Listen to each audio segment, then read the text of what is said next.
Assalamualaikum warahmatullahi wabarakatuh. Waalaikumsalam. Terima kasih atas waktu dan kesempatan yang diberikan kepada kami. Di sini kami akan mempresentasikan hasil observasi dan wawancara kami mengenai analisis implementasi AI dalam pendidikan yang berfokus pada NLP dan kualitas pendidikan. Sebelumnya kami akan memperkenalkan diri. Kami dari kelompok 3 yang beranggota 4 orang. Saya sendiri Azia dan Putri. Saya Mika Benting. Dengan saya Kristakar.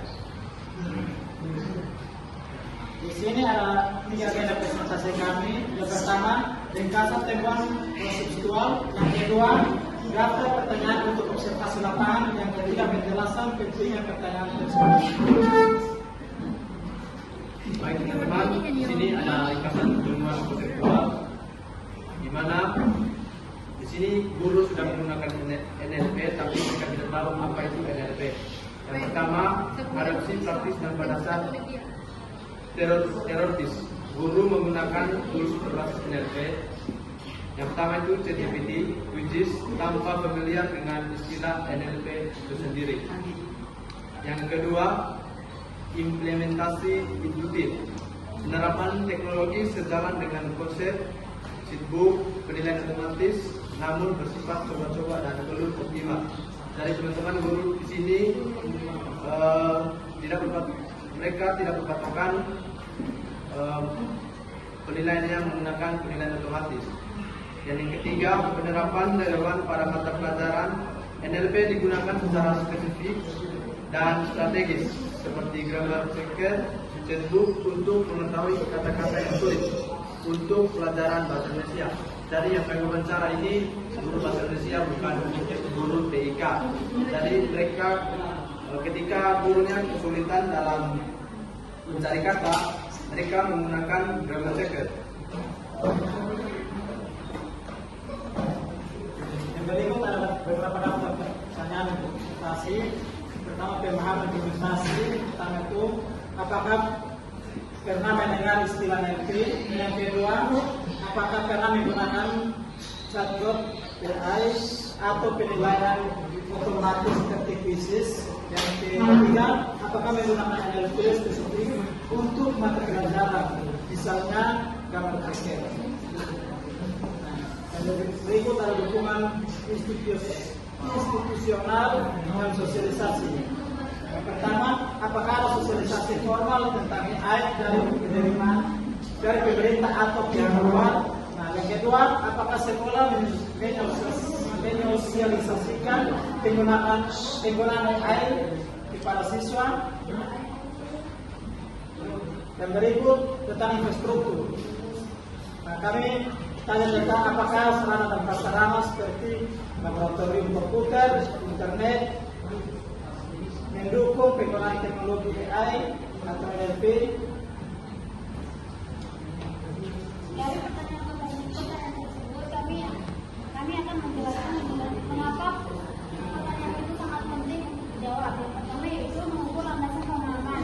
Maksudnya yaitu untuk mengetahui segala hal dalam kesadaran menggunakan pendidikan teknologi yang mereka gunakan sehari-hari. Nah, jadi kami mengukur kesadaran kira-kira guru itu sadar tidak menggunakan NLP atau non-learning university tadi. Dan sini kan implementasi AI. Jadi mereka tuh sudah memahami atau sudah mengetahui NLP atau belum. Yang kedua yaitu mengevaluasi implementasi nyata, di mana untuk melihat tools apa saja yang sudah diadopsi dan bagaimana integrasinya dalam kegiatan pembelajaran. Nah, di sini kami juga bertanya kira-kira tools apa saja yang kita gunakan pada implementasi AI. Nah, implementasi AI itu kan biasanya menggunakan chatbot seperti ChatGPT atau Gemini, lalu juga mereka menggunakan penilaian otomatis, contohnya Quizzes, Kahoot, atau Google Form. Itu kan biasanya AI juga untuk penggunaan NLP. Yang ketiga yaitu mengidentifikasi dukungan sistematis. Maksudnya itu untuk menilai apakah adopsi teknologi didukung oleh kebijakan, pelatihan, dan sosialisasi formal dari sekolah atau pemerintah. Nah, di sini kami bertanya juga kira-kira apakah ada sosialisasi kah, misalnya sosialisasi dari pemerintah tentang AI atau penggunaan NLP ini, dan juga apakah sekolah juga tuh melakukan sosialisasi kepada siswa atau tidak. Jadi mereka melakukan sosialisasi tentang NLPK, penggunaan chatbot atau penggunaan Quizlet. Yang keempat itu menilai kesiapan infrastruktur, di mana untuk memastikan berbagai fungsi dan teknik seperti perangkat keras, jaringan sudah memadai sebagai prasyarat utama untuk implementasi. Nah, jadi kami bertanya juga nih kira-kira SMK Muhammadiyah itu sudah siap belum untuk infrastrukturnya? Apakah mereka mempunyai fasilitas yang memadai? Apakah komputernya lengkap atau internet lengkap? Apakah biaya pengembangannya juga ada untuk mengimplementasikan AI ini? Yang terakhir itu merumuskan rekomendasi tepat sasaran. Maksudnya itu jawaban dari pertanyaan ini menjadi dasar untuk menyusun strategi jangka pendek, menengah dan panjang yang efektif. Nah, jadi di sini kami bertanya kira-kira apakah mereka atau dari SMA Muhammadiyah itu menerimakah untuk sosialisasi tentang NLP. Jadi kami juga bisa berbagi kepada guru-guru yang ada di SMK Muhammadiyah.